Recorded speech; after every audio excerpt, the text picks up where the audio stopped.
Felices Pascuas de Resurrección, muy buenos días mis hermanos, les saludo con mucho afecto y cariño en este ya viernes de la tercera semana de Pascua, viernes 28 de abril.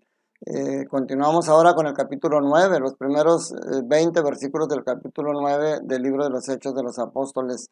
Nos narra un pasaje tan importante que en el mismo libro de los Hechos de los Apóstoles Lucas lo narra 3 veces. Es la conversión de Saulo. Es un pasaje que, les digo, el hecho de que lo narre 3 veces es porque es un pasaje muy importante. Y en este deja varias cosas en claro. Una, que en la persecución a los cristianos, el perseguido es Cristo. Y aquí nos deja bien claro que nosotros, los que somos sus seguidores, los que pertenecemos a la Iglesia Católica, somos parte del cuerpo místico de Cristo. Nosotros somos, porque le dice a Saulo, ¿por qué me persigues? No le dice, ¿por qué persigues a mis seguidores? Le dice, ¿por qué me persigues? Pero algo, fíjense, muy hermoso. Qué difícil es para nosotros creer cuando tú conoces a una persona que sabes que era mala persona, que tenías el peor concepto de él, y luego después lo ves diferente, lo ves acercándose a la iglesia, lo primero que haces es criticarlo. Lo primero que haces es decir, mira, yo lo conozco, de dónde acá me viene con esas ínfulas ahora de muy creyente.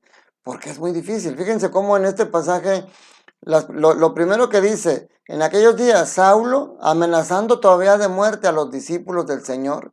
O sea, se fijan, presenta a Saulo como el perseguidor. O sea, y luego fíjense cómo termina al final el pasaje de hoy. Dice, después comió, recuperó las fuerzas, se quedó unos días con los discípulos en Damasco y se puso a predicar en las sinagogas, afirmando que Jesús era el Hijo de Dios. O sea, cómo empieza como perseguidor y termina como predicador de ese Jesús a quien él perseguía. Vemos los dos extremos en el inicio y en el final de este pasaje. Pero para todo eso, primero Cristo se hace presente con él. Cristo lo cuestiona, ¿por qué me persigues? Y le dice, soy yo a quien tú persigues. Y lo hace que se quede ciego. Cristo estuvo 3 días en la oscuridad del sepulcro. Saulo queda 3 días en la oscuridad de sus ojos, en la ceguera. Y se va ahí a Damasco y Jesús prepara el encuentro entre Saulo y Ananías, porque mientras a Ananías se le presenta y le dice que vaya a buscar a Saulo y le da instrucciones precisas, a Saulo también tiene un sueño donde sueña que un hombre llamado Ananías va a visitarlo. Y Ananías obviamente es renuente, Señor, conozco la fama de este hombre, de la crueldad con la que nos ha perseguido, pero Jesús le dice, no importa, tú ve y haz lo que yo te digo. Dice, tú ve y haz lo que yo te digo porque a él lo he elegido para predicar a los paganos, como instrumento para que me dé a conocer a sus naciones.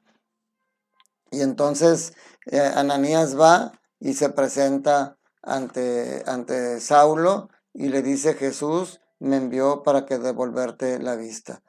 Como aquí también hay otro dicho que dice, del odio al amor, eso hay un solo paso.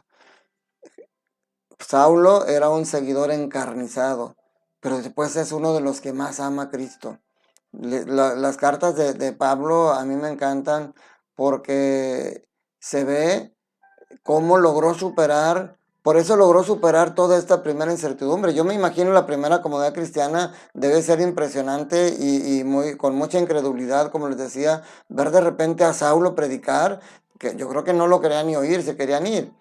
Pero los demás discípulos que ya habían estado con él y fueron testigos de su conversión, les decían, escúchenlo, vamos a seguir escuchándolo porque él es una persona diferente. Así como tú tienes que ser una persona diferente después de encontrarte con Jesús.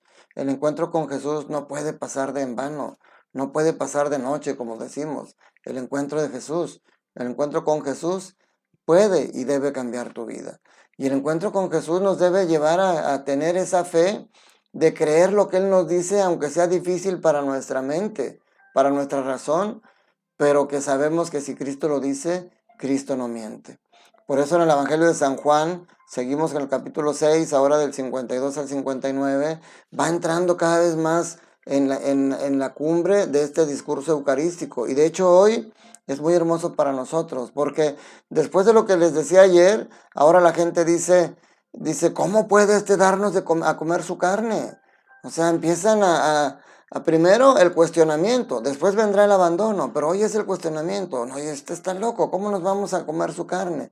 Y Jesús les dice, yo les aseguro que si no comen la carne del Hijo del Hombre y no beben su sangre, no podrán tener vida en ustedes. El que come mi carne y bebe mi sangre tiene vida eterna y yo lo resucitaré el último día. O sea, tienen que comer. Y luego, para esos que dicen que Jesús está hablando en forma simbólica, porque quizás en ese momento que la gente que lo oía podía tener esas dos posibles reacciones, el pensar que estaba loco, que ya se deschavetó, ya nos está diciendo cosas incoherentes, o quizá podría haber otros que queriendo ser más tolerantes digan, no, lo está diciendo de manera simbólica, o sea, es un simbolismo.